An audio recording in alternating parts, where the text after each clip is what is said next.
예, 그 시간이 별로 없기 때문에 좀 간단히 말씀을 세 가지만 10분인데 네. 첫 번째는 매번 이렇게 언론장악이나 논쟁이 벌어질 때 중요한 국가 정책의 시기를 놓쳤다는 겁니다. 2008년 MB 정부 때를 기억하실 것 같습니다. 미국산 수입 쇠고기 문제를 가지고 저항을 했을 때 그때 역대 최저 대통령 투표율이었습니다.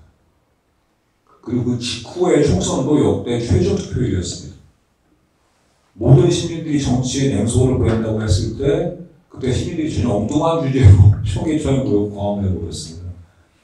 그 이후부터 이제 시작된 것이가 뭐였냐면은 MBC 광우병 모두 잘못했다. 그리고 그때까지만 하더라도 공영방송이 이 사회를 바꿔가지고 사장을 바꿀 수 있다 하지만 아무도 못했습니다. 그때부터 바로 지금까지 악순환되고 있는 정권이 바뀌면 이 사회를 교체를 해서 사장을 바꾸고 방송사를 뒤흔드는 그때 시작이 바로 그때였습니다. 그리고 그때 아시는 것처럼 종편 4개사를 출범을 시켰습니다. 그 2008년이 어떤 때였냐면요. 기본적으로 그 KT, SKT, LG유플러스와 같은 통일 사업자들이 방송 사업에 진출을 해서 막대한 수익을 내기 위한 시작을 할 때였고 아이폰이 한국에 처음 들어올 때였습니다. 그리고 이제 이렇게 되면서 미디어 질이 급변을 할 때였는데 그때 저희 방송계 정부는 국가는 방송 장악해야 됩니다. 지금 또 그러고 있습니다. 지금 왜 중요하신지 아시겠지만 뭐 오징어 게임 뭐 유명하다고 좋아하지만 어느 순간 우리나라에 있는 굉장히 좋은 콘텐츠 역량이 다 넷플릭스와 같은 디즈니 플러스 같은 글로벌 사업자의 콘텐츠 하청기지가 됐습니다. 그렇게 좋은 걸 만들어도 저작권이 다 그쪽에 있기 때문에 저희는 뭐 한 푼도 놀라라고 못합니다. 그러니까 지금 어떻게 보면 지금이 2008년보다 더 중요한 시기거든요. 근데 그러한 자리에 공영방송과 방송의 공공성을 갖다가 확실하게 감독해야 될 자리에 이진숙 후보를 앉힌다는 거는 저는 이 중요한 시기를 또 놓치는 겁니다. 또. 그러니까 이게 지금 과연 그 한 나라의 미디어 정책이 가고 있는 방향인가라고는 굉장히 좀 생각이 들고요. 그리고 기본적으로 공영방송이라고 했을 때는 다 아시는 것처럼 높은 시청률을 의식하지는 않습니다. 제가 알고 있는 어르신들이 가장 놀라신 점은 저기 KBS 사장 바뀐 것보다 제가 아쉬워하신 게 송하영 선생님 돌아가신 거예요. 정노래자랑 같이 하신 거고. 그러고서 정노래자랑 사회자가 바뀌었는데 굉장히 좋아졌습니다. 근데 또 바뀌었어요. 그걸로 납득을 못 하십니다. 공영방송이라고 하는 거는 시청률이 많이 나와서 그런 좋은 콘텐츠라기보다는 역사성을 갖고 있고 많은 사람이 알고 있고 이런 콘텐츠들, 그것이 6시 내 고향이 됐든 뭐가 됐든 그런 콘텐츠와 지속성이 중요합니다. 그런 것들을 허물어뜨리려고 하는 것이 바로 문제가 되었다는 것이고 두 번째는 말씀드리고 싶은 것은 그 박근혜 정권 때부터 더 시작되었고 강화되었던 흔히 말하는 재형진 대통령의 민주주의가 흔들리고 있는 부분들이 지금 여러분들이 보시고 계시는 방송장입니다. 아시겠지만 언제부턴가 박근혜 대통령 시절부터 저 뜬금없이 그런 일이 처음 들었습니다. 친박, 진박. 제가 어렸을 때는 뭐 상도동계, 뭐 동교동계 이런 얘기 들었는데 정치적인 어떤 역할을 같이 하면서 왔던 그런 정치적인 세력들이 아니라 특정한 사람의 특정한 정치 인물의 신임을 얻는 사람이 정당 내에서 시공을 장악하는 이상한 민주주의가 되고 있습니다. 그러다 보니까 이 민주주의가 어떠한 그 지지 기반을 갖는 것이 아니라 대통령 한 명을 세우기 위한 정당의 활동과 모든 국회에 수행되고 있습니다.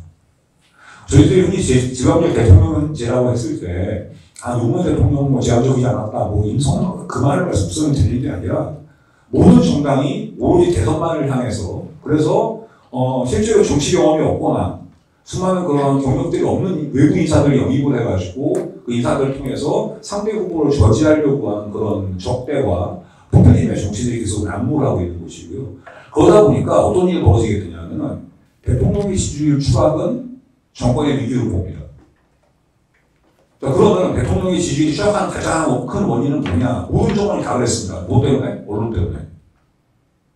지금 윤석열 대통령도 그렇게 생각하고 있을 거예요. 우리가 이번에 여기 총선 패배한 거 MBC 때문이다. KBS 때문이다. YTN 때문이다. 이렇게 되니까 이후에도 지금도 남은 임기 동안에 자신의 지지율을 높이기 위한 방법은 공영방송의 장악이라고 보는 것이고, 또 하나는 실제로 자기들을 비판하지 않는다 할지라도 초선 패배를 하게 된 데에는 이재명 당대표를 중심으로 하는 포퓰리즘에 대한 편을 방송국에 줬다. 그러니까 이런 방식으로 이해를 하기 때문에 윤석열 정권에서는 지금 공영방송의 장악이라는 것이 단순히 자신들에 대한 비판을 막는 것뿐만이 아니라 야당을 키워주는 그러한 뉴스들을 봉쇄하겠다는 겁니다. 이러한 방식들이 바로 어떻게 보면 의회 민주주의의 위기를 지금 낳고 있다고 저는 생각이 듭니다. 그래서 아시는 것처럼 대통령이 거부권 행사한 게 벌써 몇 차례입니까? 저는 너무 놀랐던 게 전세에서 사기 피해자 보호법이라든가 항우 피해는가 보호하는 그 법조차도 대통령이 거부권 행사했습니다. 이거는 지금 아시는 것처럼 정말 어렵게 만들어왔던 87년 이후에 만들어왔던 의회 민주주의가 제 눈앞에서 붕괴되고 있는 현장을 저는 보고 있다고 생각을 합니다. 그 중에 하나의 징후가 공영방송 장악이고요. 바로 그런 점에서 어떻게 보면은 지금 아시는 것처럼 제가 간단히 설명드리겠습니다. 이 대통령 집중제가 왜 문제가 되냐면요. 아시겠지만 이진수 후보처럼 지상파 방송사, 보도전문 채널, 종편 채널들을 갖다가 관리하고 감독하고 허가를 내주는 기관이 방송통신위원회입니다. 이 방송통신위원회는 여당, 야당이 3대2의 구조로 되어 있습니다. 그 방송통신위원회와 별도의 독립기구라고 되어 있지만 대통령과 여당이 언제라도 9명의 6명을 쓸 수 있는 내용 규제 기관인 방송통신심의위원회가 있습니다. 그리고 방송통신심의위원회는 이건 뭐 대통령이 위촉을 하는 자리이기 때문에 국회에서 회의만 볼 수가 없습니다.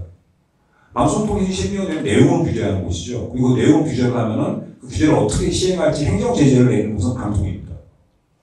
근데 이 두 기관을 다 대통령이 흔들 수 있어요, 여당이. 이렇게 되니까 이번에 대선에 묻지 못할 개파파동 같은 것도 일어났고, 이런 식으로 계속해서 끊임없이 자신들의 되게 적은 지지층을 달래기 위한 하나의 정치적 행위로서 그 정치 심의와 내용 심의들을 들어가면서 묻지 못할 해프닝을 만들어냈습니다. 마지막으로 공감연대 선생님께 드리고 싶은 말씀은, 제가 공감이라는 말을 할 때 갑자기 영화에서 죄송합니다만 영어에 엠퍼시라는 말하고 심퍼시라는 말이 있더라고요. 이 두 말이 다르다고 합니다. 그러니까 심퍼시라고 하는 거는 상대방의 슬픔을 표할 때 같이 표현해 주는 게 심퍼시고요. 엠퍼시는 감정을 갖다 같이 동조해 주는 게 아니라 그 사람의 입장에 서보는 거죠. 상가집에 갔는데 육아님과 같이 오는 것이 아니라 내가 저 입장이었다면 지금 어떤 일을 챙겨야 될까, 무엇을 해야 될까를 갖다가 같이 이야기해 주는 게 엠퍼시라고 합니다. 언제부턴가 시민사회 진영을 비롯해서 단체들이 아까 말씀드렸던 양당 정치와 재헌정 대통령을 둘러싼 선거에서의 어느 한쪽으로 갖다 손을 드는 그런 방식으로 흘러가고 있습니다. 여당을, 그러니까 보수 세력으로 습득하는 진보 진영이 없고요. 진보 진영을 습득하려는 보수 세력이 없습니다. 그러니까 제가 희망 회로를 돌릴 수 있을지 모르겠으나 어떻게든 간에 시민사회나 또는 원로들께서 그러한 역할들을 해주셔야 함에도 불구하고 도리어 그러한 적대적인 대립과 또는 재헌정 대통령을 둘러싼 정치 행위들에 더 동력을 넣어주고 있는 것이 아닌가. 그래서 어떻게 본다면 저는 좀 그런 고민이 많이 듭니다. 얼마 전에 이태원 참사 일주기가 있었는데 아직도 아시겠지만 책임자들을 모시고 있고 안전했는가 물어도 있습니다. 시청 앞에 역주행 차량을 붙이긴 했지만 화성의 알셀 화재에 대한 얘기는 벌써 쑥 들어갔습니다. 이번에 또 장마로 인해서 언제나 제가 드리는 말씀이지만은 재난은 모두에게 다 다가가지만 지역은 재난이 훨씬 더 불평등합니다. 아까 저 오기 전에 앉아서 듣다 보니까 지방권 얘기하셨는데 지방권이랄까 기후위기의 문제는 결코 물러설 수 없는 문제라고 생각합니다.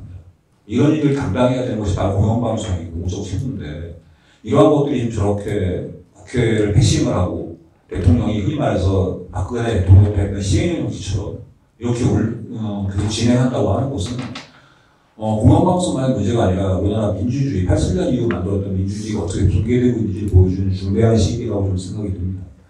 그래서 어떻게 보면 좀 공감연대 선생님께 부탁드리고 싶은 것이 여당을 통한 어떤 목소리. 지금 이렇게 되는 것은 공영방송의 문제와 함께 의회 민주주의와 어렵게 만들어 민주주의를 붕괴시키는 일이고 그것에 대해서 좀 우려하시는 성명이라든가 또는 여당을 만나기 위한 또 움직임이라든가 목소리 같은 걸 내주시면서 지금 국회 일을 못하고 있잖아요. 대통령이 사사건건과 거부권을 행사하고 있고 중요한 입법 활동을 아무것도 못하고 있습니다. 의회 민주주의가 망가진 이 사태를 계속 끌지 말아달라는 호소들을 좀 선생님들 해주셨으면 좋겠다는 그런 당부를 드리면서 10분을 지켜주고 오겠습니다. 예, 감사합니다.